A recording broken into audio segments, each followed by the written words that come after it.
All right, we're live on the Unspoken Truth on this Tuesday, the 7th of June, 2023. It's the 6th of June on Monday. No, Tuesday, Wednesday, I don't know. It's the middle of the week. It's hump day somewhere here in Sydney. G'day, Ed. How you doing, mate? Living the dream, Robbie. See, is your sound all the way on? You sound a little bit quiet. I'm a little bit quiet, am I? I've got to turn my microphone up there. How's that? Is that a little bit better? Now it's about the same. About the same. Well, we can navigate through that challenge as we take it through the day here and see what happens. How is it? Is it okay? I can hear you fine. You just sound a little muffled. Maybe it's my end. I don't know. So, but everyone can hear you.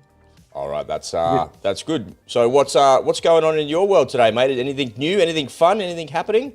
Yeah, lots of things happening. I've got. I found out that I've got a close friend visiting me soon. You know, Ali True. I've known him for years, but I've never actually met him. And he's in the country. And he's one of those digital nomads. You know, travels the world. He's a UK citizen. I don't know whether he even still has the citizenship. But he is. Don't you have to have 19 vaccinations or some bullshit like that to actually remain a citizen of that country? But you never have to serve your country or do anything. That's it, right? He values his personal freedoms, and so he doesn't want to be tied to a country. So he's a digital nomad, and he might actually be driving through. He said he might go out of the way and drive through Minneapolis. So I'm kind of looking forward to that. Hey, Ali, if you're watching, he's probably not. He's probably on the road somewhere. So that'll be fun, and I'm looking forward to tomorrow. Tomorrow we have a special show. So we do. I'd like to alert everyone. I mean, this show is going to be special too. So don't leave. Don't tune out yet. But tomorrow we're going to have a special guest on talking. He's a gold and silver specialist, and he's going to be talking about that whole subject. So it'll be, I think, very interesting to the audience. So shout out to everyone in my Hey Ed WhatsApp group. Shout out to everyone on the Hey Ed YouTube channel, because we do now live stream on the Hey Ed YouTube channel. So hey guys, that's it. Yeah, that's awesome, man. And I'm really looking forward to tomorrow's show as well. We're going to take a little bit of a break from the news and all the headlines and everything, and we're going to talk about gold and silver.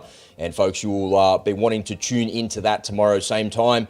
The reason that that's important is because this is a way to preserve your wealth, particularly in times of massive uncertainty like we're facing now. So, ladies and gentlemen, if this is your first time here at the Unspoken Truth, that's what Ed and I talk about all the time. We pull back the curtain behind the mainstream media. We like to have a look at those stories and see what's really going on. We got some doozies for you today, and we're available over as a podcast on Spotify, on Apple Podcasts, and wherever you can find all podcasts. We're on Twitter and Telegram and Rumble as well. So make sure you come on over and follow us over there on those platforms as well. Today, we've got an interesting show. There's been a few really big developments in Ukraine, and someone will tell you that there's a bit of FUD going on around there and a bit of propaganda going on around in Ukraine as well. And I want to clear that up once and for all. And I'll clear it up on the map for you to show you exactly why the FUD is actually not true. So the Nova Kakhovka Dam was destroyed, and I'll show you some footage of that. Some breaking news as well, folks. Just in the last 45 minutes, Iran has come out and released a video showing a hypersonic missile that they have. Why does that matter? Why does that matter to you at home, sitting in Australia or in the United States or somewhere far afield from Iran and Israel? Well, the reason that it matters is it's a potential flashpoint for World War III. And the Iranians have said on numerous occasions that Iran is a one-bomb country and it should be wiped off the map. And there's plenty of scenarios that have played out there that they're trying to do. And if they do have, in fact, hypersonic technology, then that might be a game changer, and that might force Israel's hand to go and strike Iran before they actually get these missiles operational. Typically, when they say something is operational, they've had a tendency in the past to over-exaggerate their capability. But we do know that Iran doesn't really have an aviation capability because of all the sanctions that's been taken away from them. But they've got a pretty awesome indigenous missile capability. They do have some pretty proven technology. It's actually been fired against Americans in Iraq before. So I'll show you that hypersonic video, and I'll let you be the judge of their animations and their cheap production. But it ends with a pretty scary finale, actually. So it shows that it's a precision-guided missile, which could be a severe problem for the Israelis, but the Israelis are playing it down as they naturally would. Ed's got a little segment for us in the second half of the show about the tyrannical SEC and how they're suing Coinbase, and this is starting to escalate a little bit. That's a conflict in the crypto war and the real war, and that's a pretty serious thing that's actually going on. And we're going to take a little bit of a look at that, and we'll show you exactly behind the scenes of what's happening there today. So I just want to say welcome everybody to the show. If this is your first time here, we really appreciate your support. We're nudging up against 30,000 views on the YouTube channel. We've got lots of listeners tuning in via the podcast as well. So we really appreciate your support. Make sure you comment in the YouTube chat or wherever you're watching. We're on YouTube, we're on Facebook, we're on Twitter. Wherever you're tuning in from, let us know where you're from. If you've got some questions about the subjects that we're talking to, Ed and I have got kind of one eye on the side of the screen there. We can see those comments and we'll address them as they come in as well. So make sure you engage with us because we don't want this to be a one-way conversation. Ed, should we get into the show? Have you got anything before we kick it off, mate? Yeah, what's a Twitter? Just kidding. No. Are you on there yet? What on earth is going on, pal? Yeah, I've got the link that you sent me, and I do plan on clicking on it pretty soon. We'll see, what day is it? Yeah, I do plan on clicking on it pretty soon. It's 30 days later. Yeah. We'll get you there. All right, folks. So as I mentioned at the top of the show here, I wanted to show you the Nova Kakhovka Dam. I've got to get my Aussie tongue around these Ukrainian words. It's a bit tricky. Let me show you the video that's come out about this. So there's a bit of drone footage there as they're tracking from the southern side to the north side. There you can see this is an absolute total catastrophe. This is maybe one of the biggest man-made disasters that's happened in the last 20 years.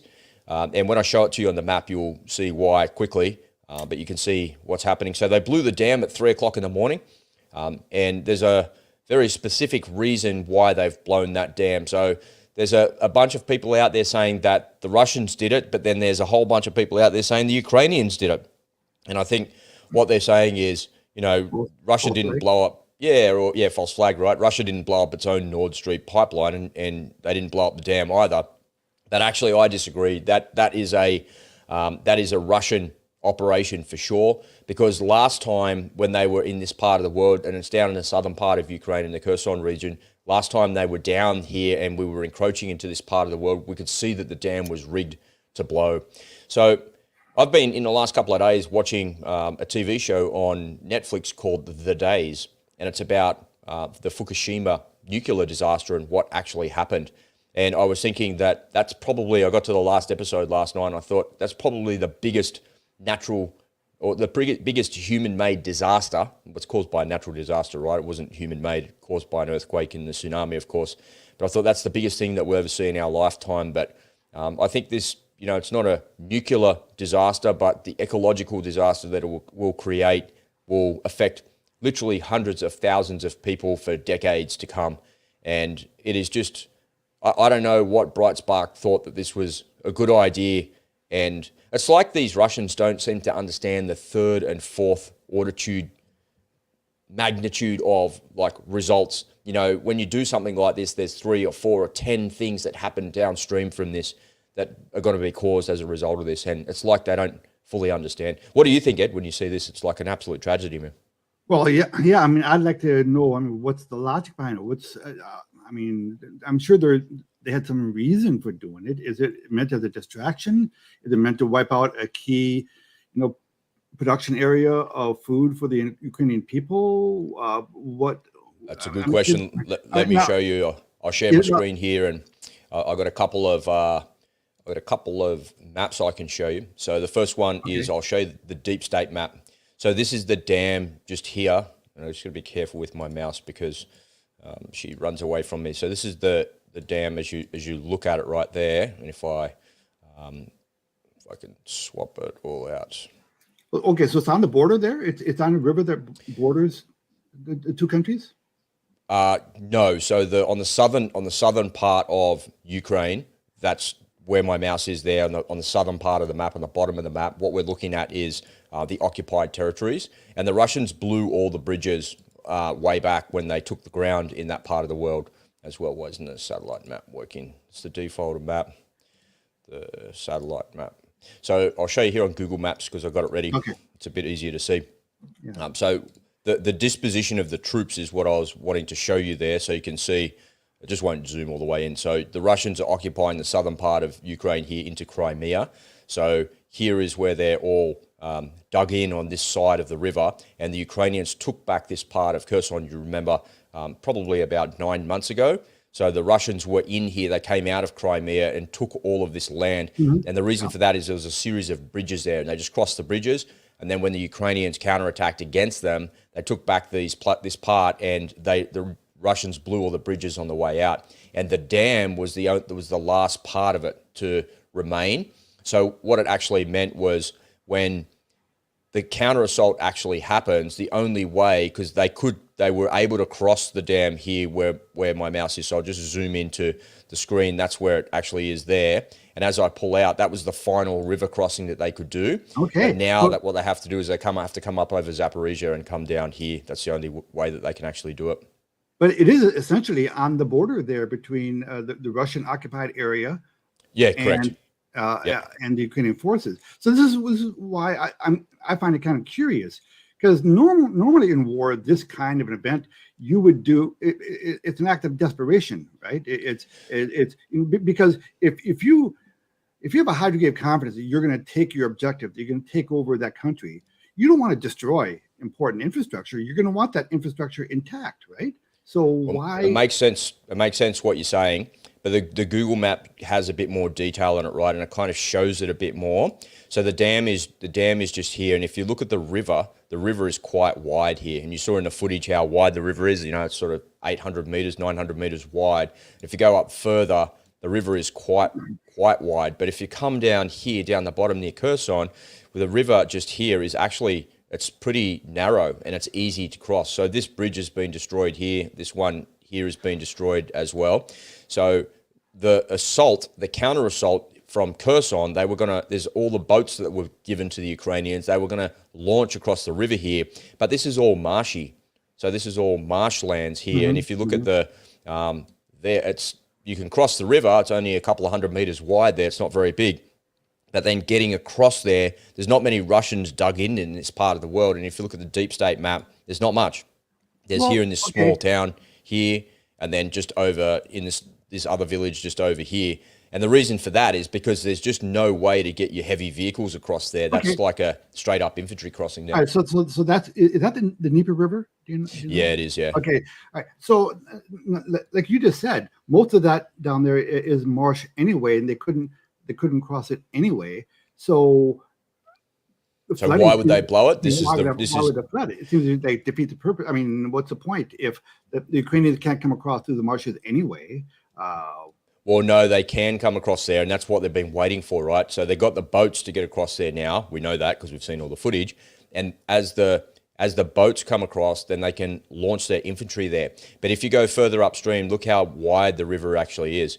Then if you look at Google Maps itself, you can see the river is only on the northern edge here where my mouse is, but you can also see that the river can extend as far as that. So what the Russians have done is they've blown the dam, and the river is going to be almost an impassable obstacle just because it's going to be too wide. And all of this down here is going to be flooded out. So, you know, that's quite wide when you look from there to there. It's probably a kilometre or so wide. So how are they going to get across there without artillery zeroing in on them, mortars zeroing in on them? So the reason I believe that the Russians blew the dam is to widen the river in this part of Ukraine to make the crossing next to impossible to actually get past. So you think this is their way of like repelling this big offensive that everyone's been expecting? Yes, that's exactly what I believe. And when you look at the propaganda where they say, oh, the Ukrainians blew up their own dam. Well, first of all, they couldn't have rigged the dam to actually do that because the Russians were in control of it. So it wasn't in control on our side. But it shows me that, you know, I don't get angry about many things in my life, Ed, and I don't get upset by much. But when I saw that yesterday, I was just like shaking my head thinking, and it just reminded me, war's a total failure of humanity. And both sides will do absolutely whatever is possible and necessary to win. And neither side is going to capitulate or give ground in any way, shape or form. And the ecological disaster that they created is not like anything that Okay, we've seen well, in a long time. let me flesh that out a little bit about the ecological part of this. If most of it was swampland anyway, how much I mean, it doesn't look like there are any serious major cities downstream. I hope you're right. There's maybe a couple of villages that are going to get flooded out and whatnot. Remember the Chinese did that as well. They created those dams and it flooded all of those. Yep. And it wasn't just like half a dozen little villages with 30 people in it or something like that. They were like major cities that were underwater. And they did that all in the name of progress and destruction. So what we've got is the opposite of that. You know, we've got something being flooded. And the other thing that you're not sort of thinking about there, you think of they blow the dam and then the water tracks to the south. But what about all the water to the north? What about all the farms that were reliant on the river and all of that? Just it changes the whole ecology of that entire region when they've done that. You know, because it's been like that as long as the dam has been there for, 50, 60 years, whatever it is. And now it's all completely changed. And it's a failure of humanity, man. Like there's just desperation that they're going through. Okay. I have to assume, I mean, that bridge was built at one point by men. Couldn't it be rebuilt? Well, I assume so. I don't know enough about engineering or how they build dams to do something like that. But for sure, of course, it was there once. Honestly, it didn't look like that. Compared to some of the dams that we have in America, it didn't look like that massive of a project. It looked like your standard concrete wall. It didn't look. It didn't look like some wonder of the world. It's not like the giant Hoover Dam, that's like 800 meters tall and it's like 400 meters deep, sort of thing. I mean, I suspect that the people at BlackRock could repair that. Hey, man, the Chinese have got some pretty wicked dam building technology as well. There you go. I'm thinking that they might be able to take care of it as well. All it takes, to sit down at that table, sign that BRICS agreement, man. That's it, man. BRICS will fix everything. All we need is more bricks to fix the dam there, and there we'll you be good to go. But if you look up at the drone footage here, don't come to America looking for money. We're just going to give you a loan, and then you're going to have a debt to repay. No, just go to China. They'll build it. They'll just build the dam for you. Yeah, they'll build it. Yeah. They'll just bring in their teams of people and to do it. Yeah. As we're looking at this footage again, you can see as the drone kind of pans up. It's not kind of really doing it there. If I just fast forward a little bit, as the drone pans up, you can really see how wide the river is there as it does a wide view of it. And I think that's the strategic or it's not strategic. It's a tactical reason why they actually blew it. Okay. Is to simply do that. So if I'm at the Pentagon, and I'm some junior analyst, because I don't know that much about this kind of thing. But if I'm a brand new guy sitting at the analyst table, I'd probably be thinking, well, to me, that would indicate a sign of weakness on the Russians, a sign that, okay, they think that this offensive could actually work, and they kind of tip their hand as to how strong they are. Maybe Russia is more afraid of this spring offensive than they let on. Because this seems like an act of desperation. This seems like something. I think so. I agree. Yeah, I agree with you. And if you're the junior analyst, you'd be like, why on earth would you do something like that? That just doesn't make sense to me. And when I look at it in its totality, right, what I see is, if I was the battalion commander there, looking at defending that position, there's multiple different things that you could do. You can build defensive positions there. You can dig big ditches. You can create obstacles. You can create all sorts of problems to slow the forces down. And the reason you create the problems to slow the forces down is because you've already got your artillery and mortars zeroed in onto it. So you don't have to blow up the dam. Yeah. You can allow the enemy to come across the dam. They encounter the obstacles, the engineers. The Russians know that the Ukrainians don't have the engineering ability to overcome all of those obstacles, but equally they know the obstacles are there. So they're trying to figure that out. And while they've figured that out, they get there, they're solving the problem, artillery is raining down on them, shutting them all down. And what it says to me is that they don't have the artillery to actually do that. Because if they did, and it goes to the heart of what you said, Ed, and that's why I'm kind of bringing that up, is they're desperate. They don't have the artillery systems to zero in there to stop that from happening. I remember right at the very start of the war, when the Russians are coming over the horizon and coming from the north back through Belarus, that there was a whole lot of Ukrainian, I remember seeing the footage of it, there was Ukrainian artillery commanders, they already had the top of the road zeroed in. It was already zeroed. They'd fired some training rounds, bang, there it is there, that's the coordinates. And they see the Russians coming, they just wait for them to come down the hill. Okay, fire for effect, bang, bang, and they just take them down. Yeah, that's another thing, right? Just from a pure tactical perspective, I'm thinking, all right, so that's kind of a choke point, right? So if they're going to come across, exactly. they're in a few places. So we want it to actually stay there because that's where they're going to be going, and then we can just kill them all in one shot, or kill, But if we blow it, then they might resort to using boats in any number of areas to come across. So I think I'd want to have it there as kind of a magnet to. That come here, because when you come here across here, we can control that choke point, as you say. Like, I don't know, it's easy to quarterback an armchair general, these sorts of things, but when you're there on the ground, it's a completely different kettle of fish, I suppose, is what we're really saying here. Could you get one of those Russian generals to come on the show as a guest? Just get him to give me a call, man. I'll show him how to solve it. Hey, so anybody out there, if you know any of the Russian generals on the front line, please let them know that we want to talk to them. All jokes aside, I think I mentioned to you a couple of times, I've been reading a book by a fellow named Hazard Lee. I've listened to it 3 times now. It's called The Art of Clear Thinking. And it's about the fighter pilot methodology, about how to think about problems and solve problems. And in that book, he talks about how the US military uses a thing called effects-based planning. So I don't care how you get the job done. What I care about is the result. So what do we want? The end state. And it's really clever because what it does is it stops you from using your optimism bias and using your bias towards something to get something done. And he talks about the first Gulf War.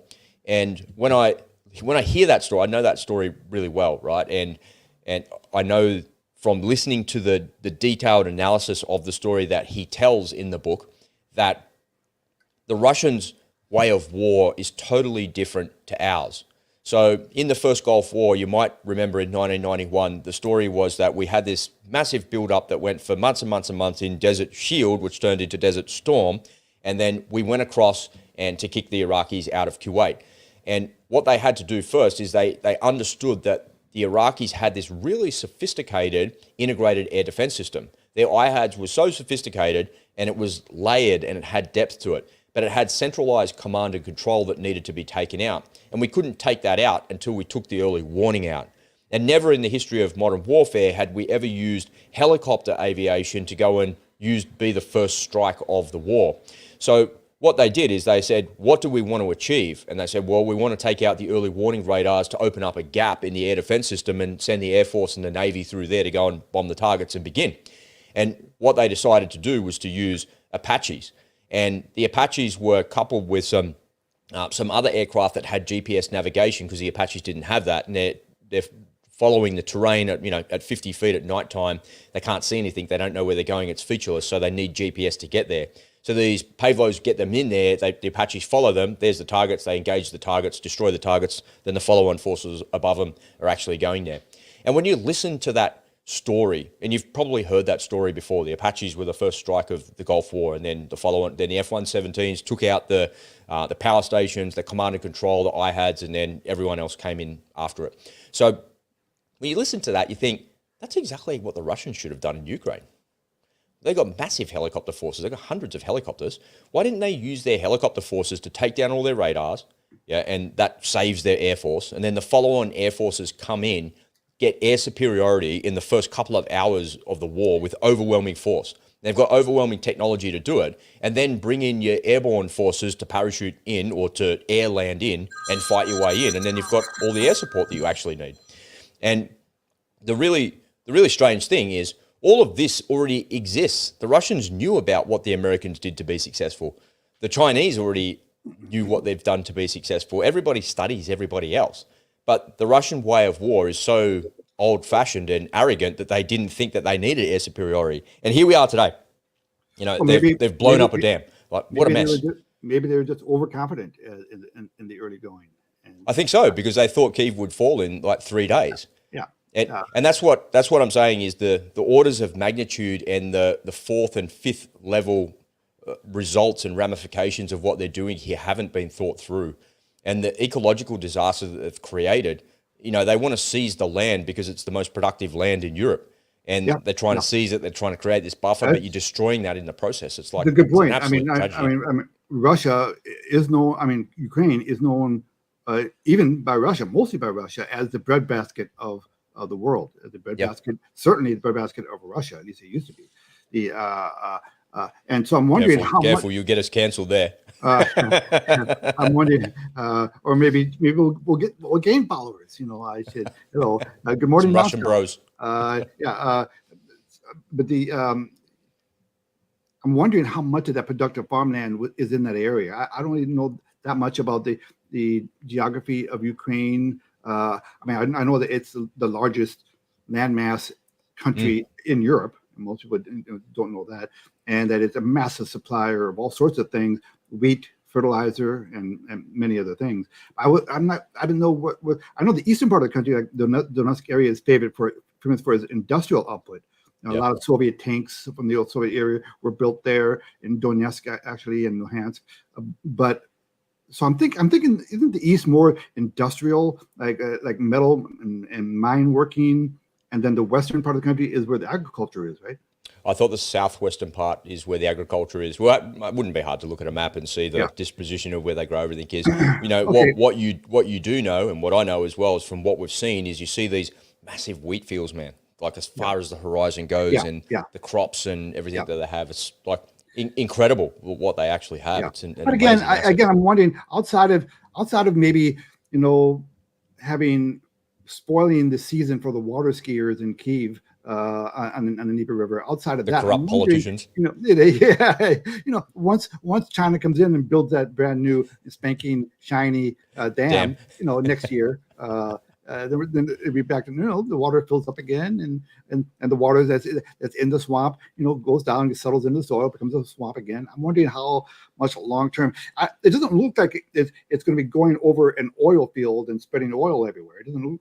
I don't know. Maybe is there a nuclear weapons plant in the way, or is there a nuclear plant in the there is. The path? Yeah. Okay. On the southern side there is. Yeah, the Zaporizhia power plants there. So there's a possibility of that kind of guy, but there's big walls and stuff there. I don't think them flooding the river like that is actually going to make a difference to the power plant. But to your point, Ed, well, let's close out this segment with this: is when you look at the map, you can see that once upon a time that was the river, and the reason that it's a marshy, swampy land now is because of the dam. And now that the dam is gone, all of the water will flow down there. It'll just go back to being the river. Yeah, but the problem is that it's not been like that for however long the dam's been there. But it doesn't look like there were cities built in the meantime when it wasn't. It looked like maybe a village here or there, but it doesn't look like it's going to overtake. It's not like New Orleans, one of the stupidest cities in the country. Sorry, guys. But New Orleans, you built a city fucking 5 feet under sea level. What the hell? What do you think was going to happen? Yeah, well, they did it in Holland. That's what they were thinking. Yeah. But let's talk for a quick second before we get off of this about this possibility of being a false flag event. Most people are blaming Russia. They're assuming Russia did it, but we don't know for sure. So shout out to Paul who brought this point up. This could be. It's not definite. It's not definitive that we know that Russia did it. What do you think the chances are this could be a false flag event in order to have something to blame on Russia? Yeah, well, truth is the first casualty of war, right? And Paul is 100% right to be skeptical there. But I don't see any tactical or strategic reason why the Ukrainians would blow their own dam up. I see a very tactical and strategic reason for them to blow Nord Stream up. Absolutely. And I see a very strategic reason for the Americans to blow Nord Stream up. That's kind of what we're comparing it to, right? But there's no benefit in my mind other than to get everybody on their side, on the Ukrainian side, propaganda win like that. I did see there's a woman that I follow on Twitter that I kind of have a cursory glance at when I scroll through. She's a Russian girl, and she's there, and she took a photo of the dam. She was like right there, and she was on the southern side of the dam. She takes a photo, and her tweet was "Dam blown, nuclear war avoided," and I thought to myself, that's actually pretty accurate because the Russians have said that Crimea is their land, and if you attack Crimea and try and take it back, we'll nuke you. And it's okay, cool. So But if you think that that's going to stop them coming across the river there, that's not going to stop them. You're just going to drive all the way around the top through Zaporizhia and come around that way. So we're going to go the long way round. But this is what I've been saying for a couple of months now. When this counteroffensive actually starts, it's the last throw of the dice. Whether the Russians blew the dam up or the Ukrainians blew their own dam up, it's actually immaterial. And that's why it's such a disaster in my mind, is because it doesn't make that much difference to the actual overall strategic situation. Sure, you won the battle, now, but you're not going to win the war by doing that. So why do that? And it goes to the heart of what you said before, is the reason they're doing that is it's an act of desperation, because if they were not desperate, they wouldn't do that. They would have had their obstacles and artillery zeroed in already, but they don't, because they're just not squared away enough, because they haven't read enough books to understand that modern warfare has changed completely. It seems strange, man. It's like, I don't get angry by many things, man. And I look at all this and the disaster, I'm thinking, why the fuck would you blow the dam up? What's wrong with you, man? And I'm sure it's against the Geneva Convention after World War II and the dam busters and all that stuff as well. I'm certain of that. If only they had sprung the $2 million that you asked for as your consulting fee. Man, I'll do anything for 500 bucks now, bro. I'll even talk to the Russians. Yeah. I'll even talk to the CCP. And I'll tell them that they're a bunch of idiots.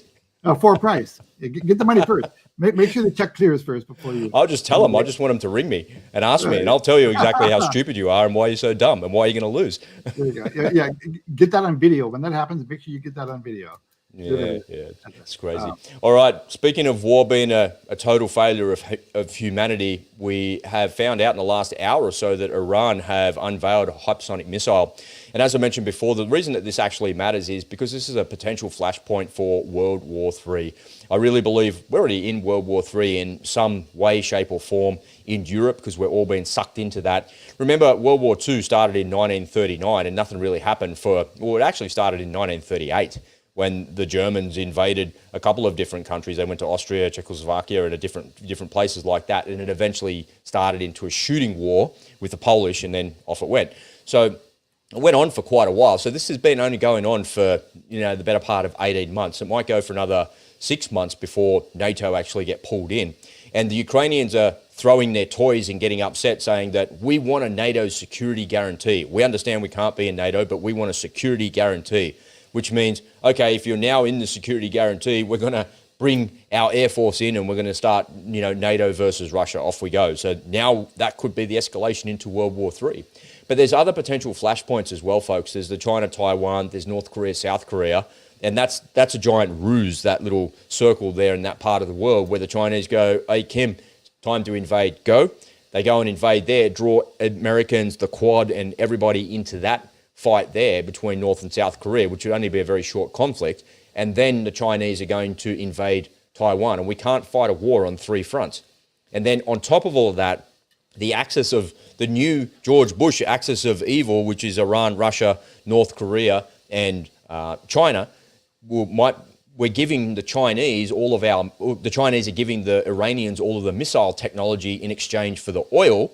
So here we are on the precipice of these hypersonic missiles. So I want to show you a couple of photos of the thing first, and then I'll show you the video that they put out, which is pretty interesting. So they had a slick presentation that they put out there, and here's a couple of screen grabs from that presentation. So the missile in the background is the complete thing with the launch vehicle. In the foreground here, you can see the re-entry vehicle that contains the warhead. And in the foreground of the foreground, you've got this little round thing that looks like a spacecraft type device. That's what's sitting in the back of the re-entry vehicle.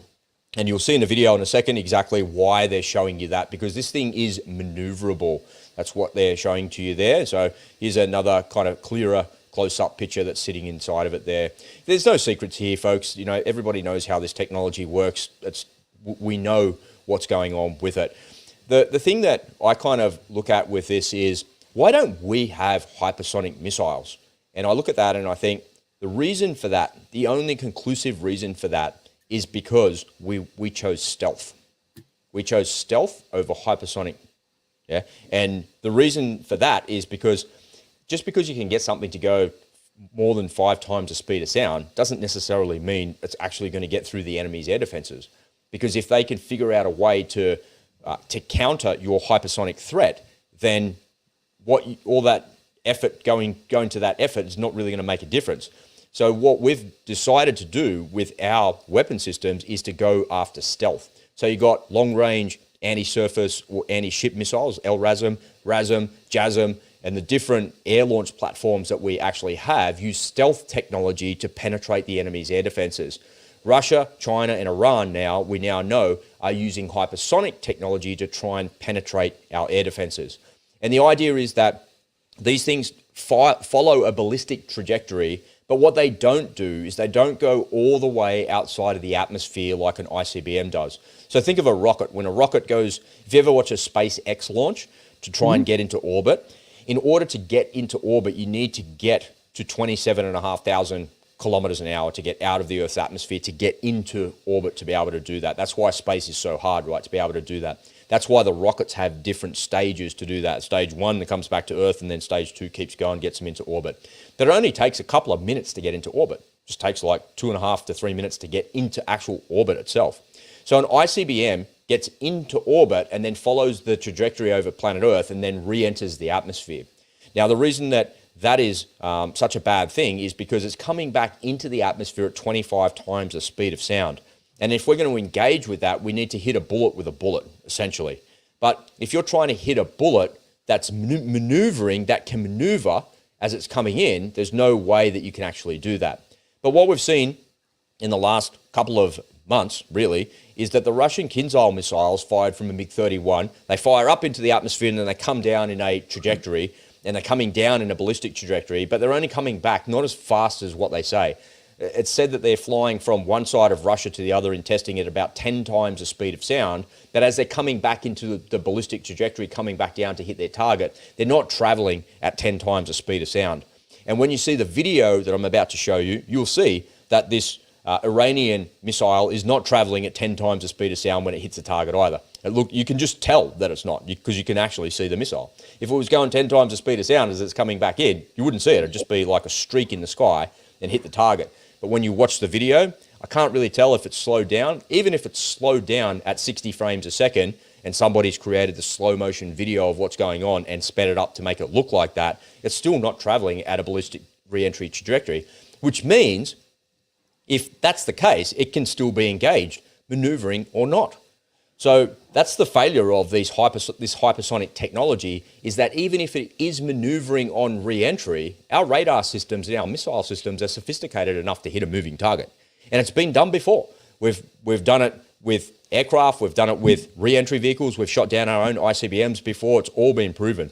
So I think all of this hypersonic technology is like all for naught, really. You know, sure, the missiles travel really fast, they go a long way really quickly and you can get in there, but in order for you to engage with the target, you need to saturate a target with it. Wouldn't it be better to send less assets and just sneak your way in there? They can't see you.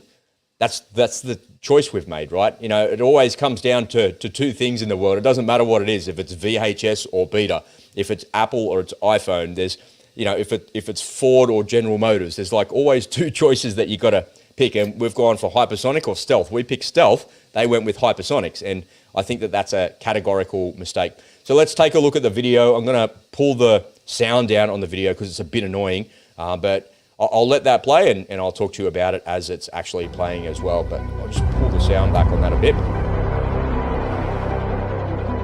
So their animation leaves a little bit to be desired, I think.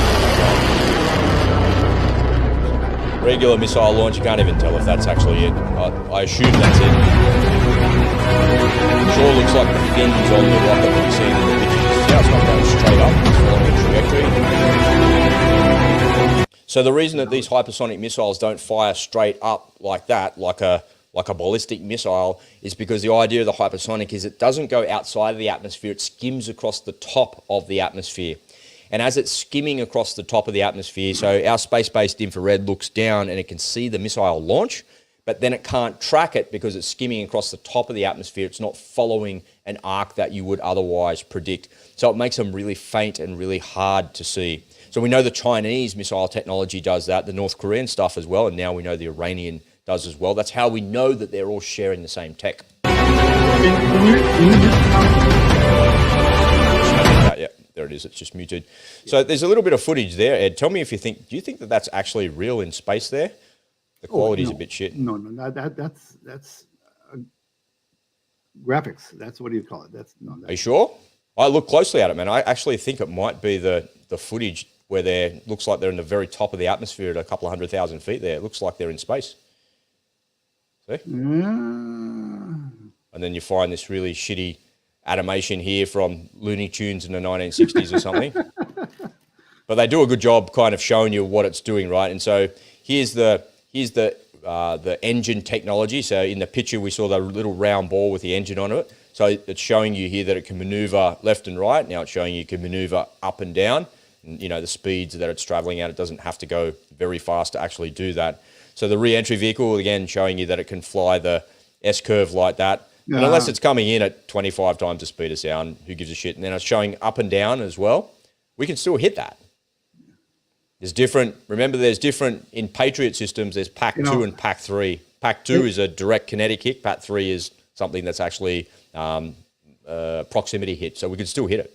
No, this reminds me in like a football game where a guy catches the ball. And that's what I thought too. and there's nobody around him, but he's doing the zigzag anyway. And it's like, why do you think there's no one around you? Exactly right. It's like strange. So it's all funny until you see this last bit, right? Here's the re-entry is what they're showing. And it's still, according to the re-entry, it's still showing it. Kaboom. So let me just show you the end of that again so you can watch that again, because I think it's pretty important. So even if this thing, I'll just pause it there, even if this thing is traveling at 5 times the speed of sound, it would be going much faster than what it's showing here. So when it hits the actual target, it looks like the splash is in real time. It doesn't look like that's actually in slow motion. So when I look at this, when I'm eyeballing it, I don't know, I can't see, but just looking at this stuff for my entire life, it's not going at a hypersonic speed. If it was going at a hypersonic speed, you wouldn't see the bloody thing. It's traveling, hypersonic means above 5 times the speed of sound.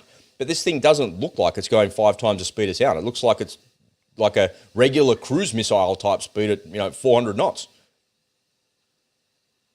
See, that splash, man, is definitely not. That's not slowed down, because watch the blast wave as it kind of moves out. That's not slowed down at all.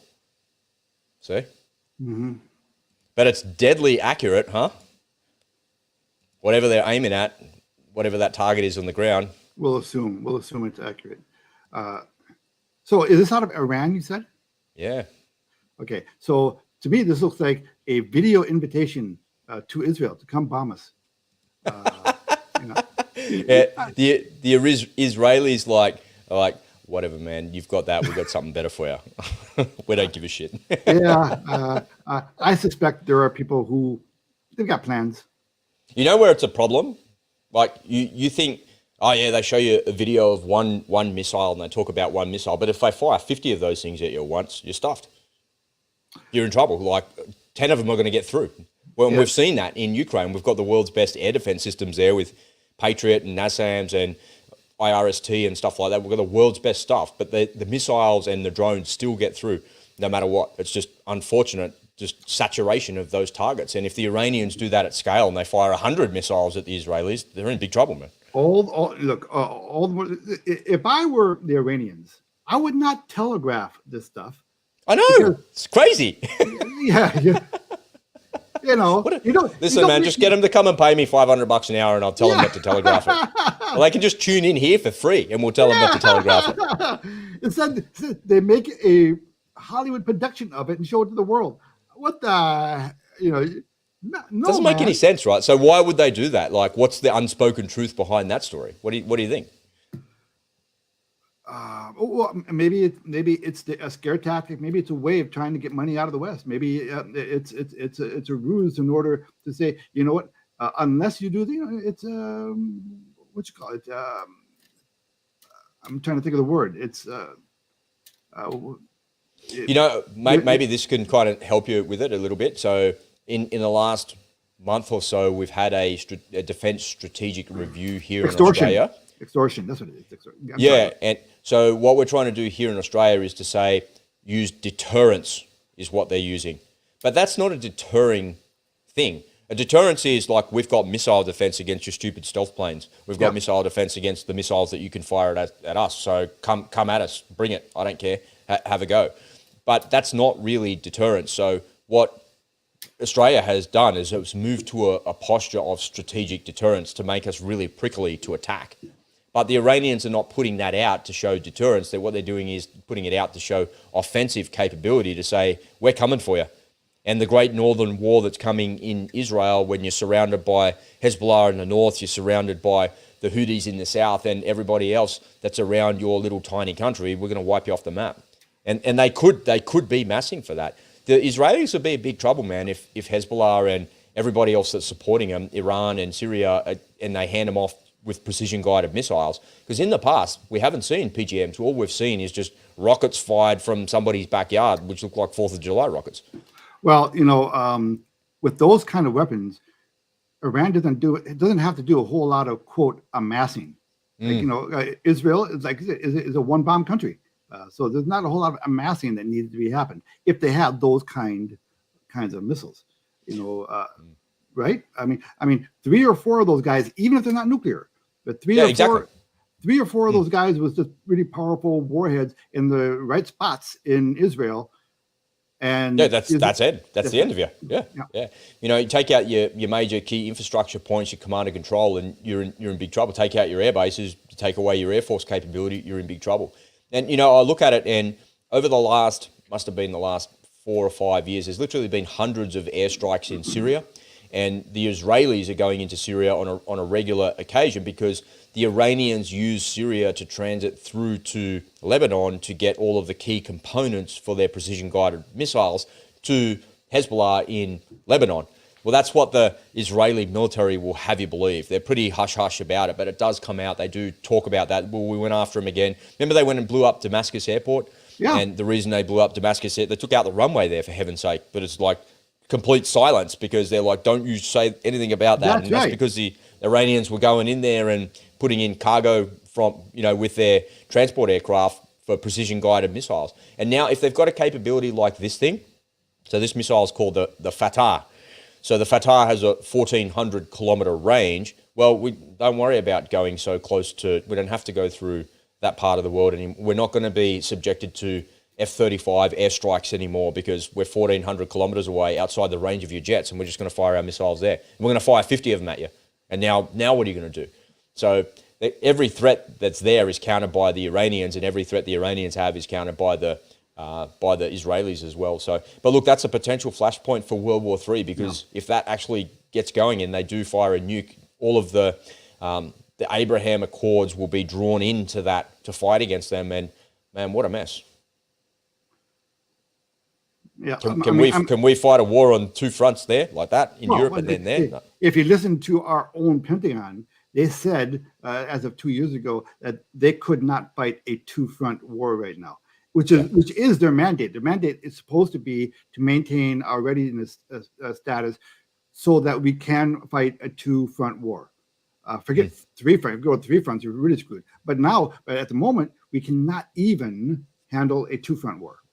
Yeah, we're barely able to handle what's going on in Europe and give them what they actually need to make that happen. Especially now, so much of our armories have been depleted because we sent all of our money to Ukraine, all of our weapons to Ukraine. Yeah, they're here in Australia. They're talking about sending all the old F-18s that we have. They were actually sold, 20 of them. I think all of them were sold to a private company in America for adversary air forces.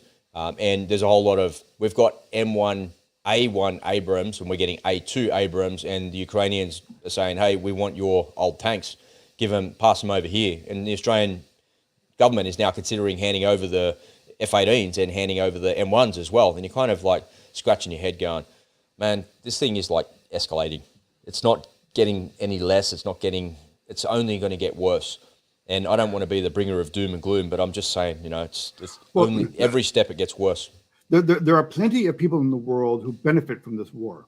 And that's why I think this war, we might be talking about this war 5 years from now. It could happen. I hope not. Well, I hope not either. But it is true, though, that at some point, these wars become kind of ubiquitous. People just say, yeah, whatever. It goes on so long. People get normalized to it, right? They It's hard for me to get shocked anymore. Like blowing up the dam there, that's a pretty big deal. But most people right now probably shrugging their shoulder, yeah, whatever, right? And there is a danger that people could become used to the war. I mean, look, World War II was a massive world-changing event. It only lasted about 3.5 years.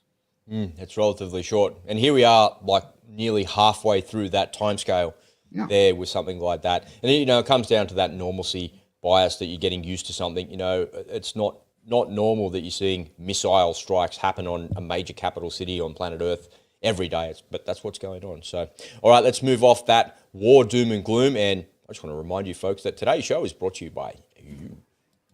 In this crazy, uncertain world, we all need a way to protect and insulate ourselves from the outside forces that we simply cannot control.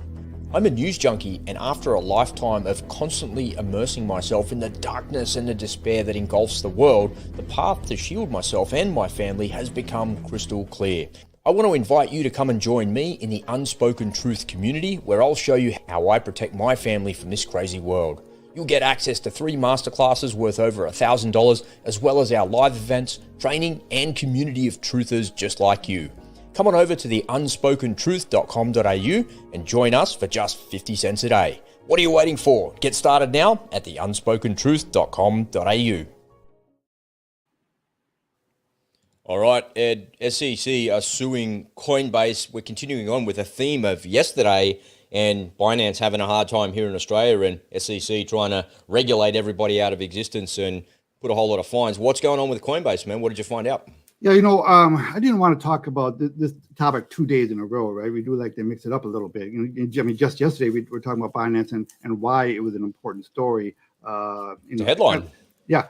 The story was that the SEC was going after Binance, and it's a big deal. And when we talk about why, and then today, what happened? We get news that now, 1 day later, they're going after Coinbase, and this is something that I think is not getting a whole lot of press right now because there are so many other things, that's a blown up dam, for example. Yeah, blown up dam.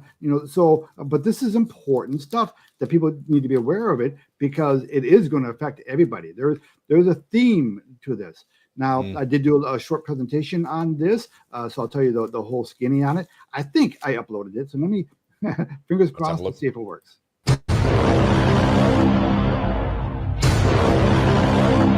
Okay, so yesterday it was Binance that was in the crosshairs of the SEC, right? They decided to sue Binance. And now today, there's news out that today they're suing Coinbase. Let's take a quick look at an article out of Zero Hedge. A day after the SEC sued Binance, the world's largest crypto exchange, Bloomberg reports that Gensler and his anti-crypto goons have now sued Coinbase in federal court in New York on Tuesday, alleging the crypto firm broke U.S. securities rules, claiming the exchange is acting as an unregistered broker. And this is a tweet out of the U.S. Securities and Exchange Commission. Boy, the SEC has their own Twitter account. Today, we charge Coinbase Inc. with operating its crypto asset trading platform as an unregistered national securities exchange, broker, and clearing agency, and for failing to register the offer and sale of its crypto asset staking as a service program. So what changed at the SEC since Coin's IPO was approved by the SEC? Good question. Okay. The SEC approved the listing of Coinbase on the stock exchange not too long ago. So you got to wonder what's new today, because apparently they did their due diligence for the IPO, right? At least they should have. Okay, so listen, I'm going to go down memory lane here a little bit, not to toot my own horn, but to kind of make a point. I've been talking about this issue, including specifically at Coinbase, for a while now. Let's start with the predictions that I made for 2023. I made my predictions right at the end of last year. So you can see here my 2023 prediction. And what was my number one prediction for the year? Am I good or what? Now, Binance and Coinbase have not failed yet, but FTX did. And I promise you that before the end of the year, we are going to see exchanges go out of business, partly because the crypto space is just so weak that these exchanges have not been able to generate any money, but also because the government is going after them. And I did another video on Coinbase titled Coinbase, Good News for the Company, Terrible News for the Customers. Coinbase, good news for the company, terrible news for the customers. What did I say? Okay, so the reason why this market has had this little pop here is because news came out that they settled with the SEC. The SEC had accused Coinbase of not having strong enough KYC for their customers, background information on their customers. And so they were suing Coinbase. And now Coinbase is a very compliant company. They don't like to cause any waves with the authorities. And so with the SEC for $100 million. Half of that went straight to the SEC, and half of that is going toward the company's compliance division. Okay, so if I were an executive at Coinbase right now, I'd be saying, what the hell? I just gave you $100 million just 4 months ago. And now you're coming back and suing me again? Just tell me what the damn rules are so I can follow them. This just demonstrates the government isn't interested in telling you the rules. It wants you out of business. They've got a CBDC coming up next month. So yesterday we had Binance. Today we had Coinbase. You got to wonder who they're going to be suing, tomorrow. It just feels like this is the week that they're going to purge the entire crypto exchange industry. And I've done other videos on Coinbase, and I won't go into them here I want to respect your time. But listen, we do need exchanges in order to operate in the crypto space. That's our on-ramp and off-ramp. But there are two things that every crypto consumer must do if you're going to be in the crypto space. Number one, you want to have multiple exchange accounts set up. I mean, I hate Coinbase, but I do have an account at Coinbase. You need to have options. Okay, because when one falls, you got another one you can use. When one exchange doesn't honor this token, the other one might. If you're going to be a crypto consumer, you can't have just one exchange. Just open accounts at many, half a dozen or a dozen. It doesn't cost you anything, so get them opened up. And the second thing you do is you don't keep any of your assets on any exchange, because if and when they go out of business, like FTX did, any assets you have on the exchange are going to be gone. But the main message here is I want to make everyone aware of what the government is doing here. This is a concerted effort to get all the competition out of the way. They've got their precious CBDC coming up. And God forbid you have any alternatives. That is what this is about. The government is trying desperately to remove any competition in the monetary space. They don't want you to have the freedom to conduct business in alternate forms outside of their precious fiat currency and CBDC. And how are Coinbase and Bitcoin responding to this news? Let's take a look. All right, the chart is not looking good. If you look back further, 1 year.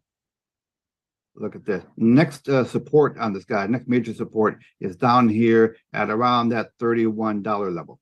And I do think it's going to get there. And how about Bitcoin? Okay, so Bitcoin is down another 2% on the day, continuing its sell-off from yesterday. And if you look over on the far right here, this is take a quick gander at a bunch of cryptos. They're all kind of looking the same, isn't it? Look, all these charts look the same. They're all selling off. Everything's selling off. Everything looks exactly the same. Look at these sell-offs. When you see the entire space, the entire industry having the same reaction, that tells you this is a big event. And everything in the crypto space is getting caught up in this news. The street, I promise you, is sensing that there is an all-out attack by the government on the entire crypto space. Keep that in mind when you look at your cryptos, okay? You might have a really good crypto that wants to go up on its own merits, but it's being sucked down by the gravitational pull of the group. Okay, and that's my quick message for the day. All right, well done, Ed. That was really well said again, taking the ultra complex topics and making and you gave a really nice course of action there as well. I thought if you're in crypto, what you need to do is get your crypto off the exchange and into your wallet, and then make sure if you've got multiple cryptos, then you've got multiple exchanges that you can go to as well. I thought that was really practical advice, and that's not financial advice. It's just kind of how you operate in that space. If you've got one on-ramp and one off-ramp and everything is sitting on that exchange, if it goes bye-bye, you're in big trouble. So don't do that. Yeah. No, thanks for the kind words. Yeah, people have to always look behind, like you said, we pulled the curtain here. We want to look behind the headlines and look at why things are happening. What's the reason for this? Why is this person doing that? Why is the government doing that? what is the reason? So there's always a reason, right? Things don't have to happen randomly out there. There's a reason why the government is going after these exchanges, and it's not to look out. Yeah, Tell me what you think of this as you're saying that. They're going after the exchanges, and governments and businesses and people, just as a rule, have two choices. They can use a carrot or a stick approach, and they're using a stick approach here. Do you think that there's going to be a stage at any point where, we're releasing our CBDC. There it is. It's released. Bad luck. Now you have to use it. And there's no carrot or stick there. It's just bad luck. Okay, well, what they've been doing with the CBDC, they've been doing it in reverse. Usually they use the carrot first, to get people into the program. Then they bring out the stick. Okay, and this is the stick when they're crushing these exchanges, right? They're like whacking them. Right. So far we've seen nothing but sticks. Now, some of those sticks are things like it's getting more and more difficult to pull your money out of the bank. It takes you longer to get your money out of the bank, and you have to justify what you're spending your money on when you pull your money out of the bank. Things like your credit lines are being shrunk. Okay, when a lot of you, I like to hear in the comment section, have any of you seen a reduction in your credit card limits, arbitrarily? As some of you tried to apply for a mortgage, and last month they approved you for a $300,000 mortgage, but now you're only approved for a $200,000 mortgage. Are you a small business contractor, and you use credit lines all the time to make payroll on a short-term basis, or to buy lumber or material for your work for the short term and then pay it off? But now those credit limits are being reduced. So those kind of things are happening there as well. So they've already been, also businesses. You go to businesses, how many of them don't accept cash anymore? Right? You have to use a card. You were telling me a story about a grocery store, the story, right? So where the person in front of you was told, no, we don't accept cash anymore. So they've been prepping us for the notion of not using cash. They're getting used to the idea of not using cash. So there have been little sticks along the way. Not carrot. Now the carrots are going to come though, because the carrots are going to take the form of, the government just introduced this brand new program. For those of you who sign up by the end of the month, you get $1,000 free unicorns or that's why I asked, like, where do you think that, I've got $10,000 worth of Bitcoin in my wallet, right? Hey, if you've got $10,000 worth of Bitcoin in your wallet, come over here and swap it for Unicoin and you'll have $25,000. We'll do that for you. It's the same as what they did with the gold back in the 1930s, and they're incentivizing you to get inside of their system. And, in some ways, it's like an offer too good to refuse, isn't it? If I can double down on my money and I've got that and it has the same buying power, well, maybe I should do that. Maybe I should comply. Maybe I should participate in their system. I don't know. I don't know how I would feel if they said that. That's a good point, because on the one hand, we know what's going on. It's a ruse, and they want to get us. They want to get us in the system. So they've got us. Once we're on that system, they've got us. And so a lot of us say, "Well, F you. I'm going to resist it at all costs." On the other hand, are you really going to be able to? You won't be able to eat. Yeah, you won't be able to eat. To what degree are any of us going to be able?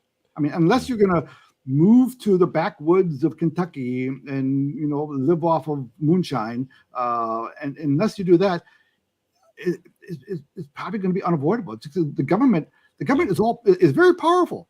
The government has all sorts of ways of influencing you. Who knows? Maybe they might say, unless you come on, we're going to audit your taxes for the past 20 years. I saw something funny yesterday. Where it actually goes, right, is the video was a bit, the quality was a bit shit. That's why I didn't pull it out. I was going to talk to you about it, but it really goes in line with what you're saying, is that the government has all sorts of tools to get you to comply. So what it was a video in China, and people were scanning their phones to get on the bus.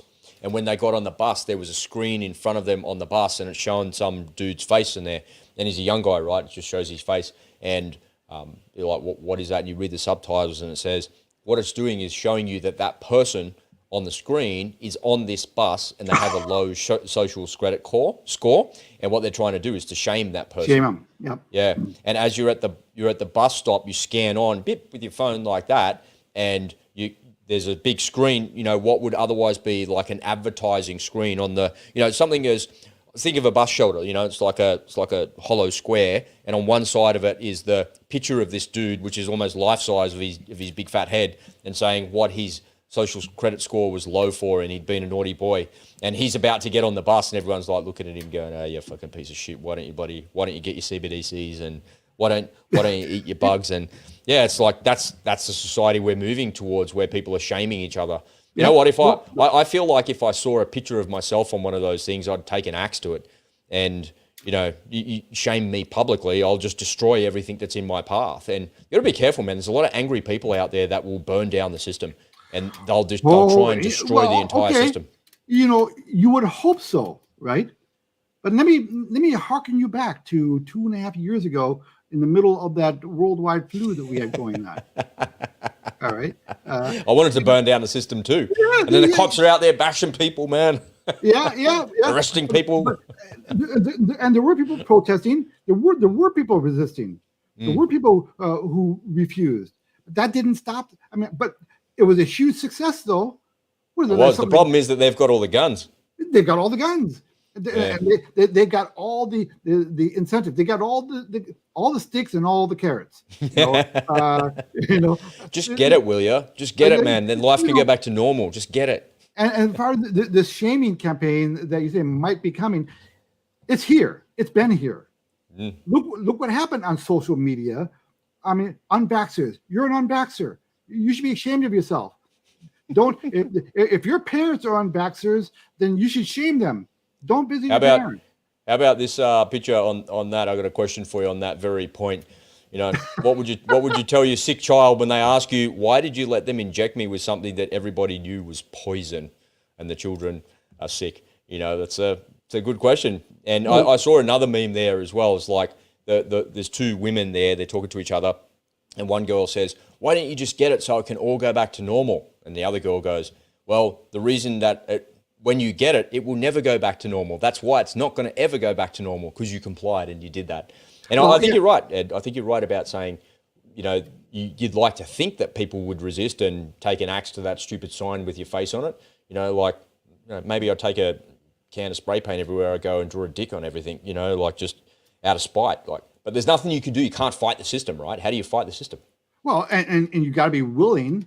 How far down the road are you willing to go? It's really going to test your resolve. It's going to test your principles. Are you willing to blow up a dam and create an ecological disaster?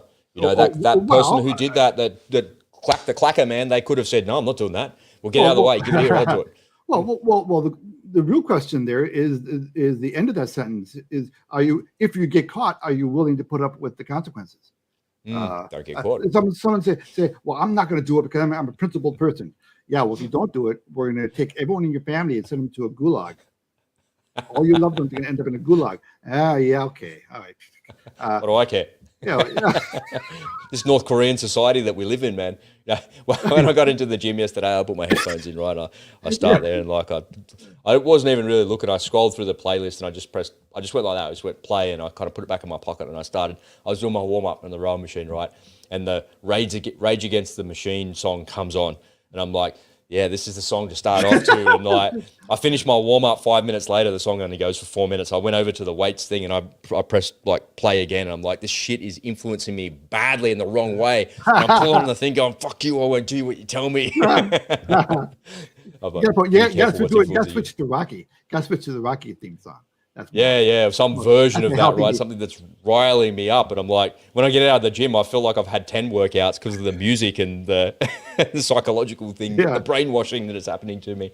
But remember, the government has a way of, and so with every government, any authoritarian figure has a ways of making you do something you don't want to do. And the person who will not, under any circumstances, comply, that is a rare person. Those are, probably less than 1 in 100, if I had to guess. So, and that's why this worldwide flu experiment that they had was so freaking successful from the point of view of the powers who wanted it to happen. the World Economic Forum and other parties. So What proves everything that you're talking about, right, is that people just are forced to comply because they want it to go back to normal. But that's the reason it will never go back to normal, is because you're complying. And most people are pretty weak. I would say that. I'd be happy saying that. Most people are weak. They're weak of heart, they're weak of mind, and they're weak of body as well. And that's the society that we've developed into. And that's not a product of you as an individual. That's a choice that you've actually made in this society, because things are so easy. You don't know how to hunt for yourself, get your own food, get your own water. You can't be self-reliant. If the bank turns off your money, if the government waves a big stick at you, you have to comply. Most people are not self-sufficient, able to look after themselves.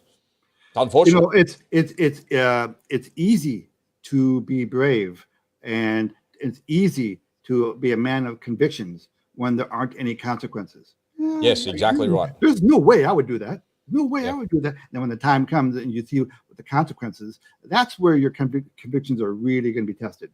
And most people are not willing to suffer those consequences. Now, listen, part of it is not consequences against themselves. Part of it will be consequences against their loved ones. Or your children are not allowed to go to school because you didn't get the jabber. So you might have infected your kid, so we can't let him go to school. Right? They'll find ways of coercing you. They'll find ways of tugging. These are smart, clever people. They're clever, insidious, evil people. The psychological warfare that they use is pretty amazing, really, when you think about it, what they're able to do, and the way they're able to manipulate people. If you haven't seen, ladies and gentlemen, the Plandemic #3 that came out just the other day, I'll find a link to that and I'll put it in the show notes after we finished here. But that's really worth watching. It kind of, I watched that. It goes for about 90 minutes, and I thought to myself, everything in that movie is everything that Ed and I talk about on a daily basis. And they really kind of done a good job of condensing that down into one thing. We should do like a little review of that. Actually, maybe we can do that on Thursday.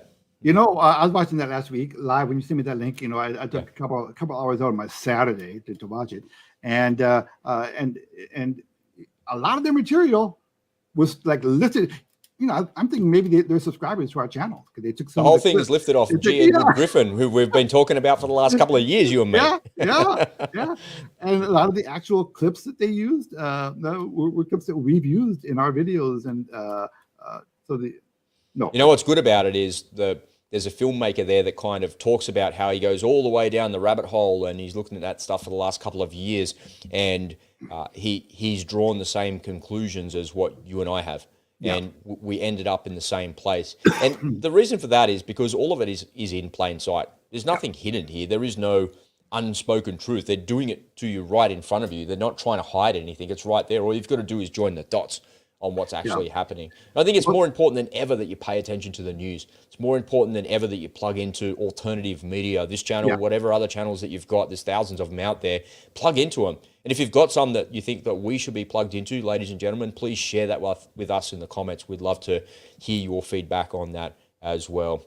Well, Ed, as we round out today's show, I just want to say thank you, man, for all the work that you do. Once again, another killer report there. You took a really complicated subject and made it easy to understand. But ladies and gentlemen, if you've got any questions for Ed, make sure you head on over to his YouTube channel. I've got the link in the description there for you already, and I'll pop it up here on the screen for you as well. It's just at HeyEd7496 in YouTube. You can find that, but just scroll down in the description, folks, and his link is right there. So make sure you head over there and subscribe to his channel as well, because you will get ahead of the game when it comes to all of those financial things. And he's great at predicting the future, maybe the crypto exchange prophet. We're going to have to think of a nickname for you or something like that, because a lot of what you talked about has been true. And that chart that you showed of Coinbase, man, with that giant gap there as they're crashing down like that, maybe it's a good time to get short in Coinbase. What do you reckon?